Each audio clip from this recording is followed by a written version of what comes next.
ջան, մենք այսօր գտնվում ենք մի այնպիսի իրավիճակում, որ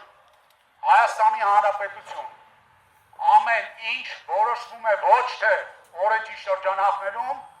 այլ մի մարդու կամայական որոշումների արդյունքում։ Հայաստանի Հանրապետության բանտերը լեզվեց ունեն քաղաքական բանտարկյալներով։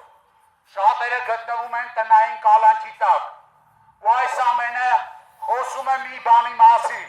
որ Հայաստանի Հանրապետության գործող վարչապետ Նիկոլ Փաշինյանը բացառապես գործում է իր վախի շրջանակներում եւ վախենալով մարդկանցից,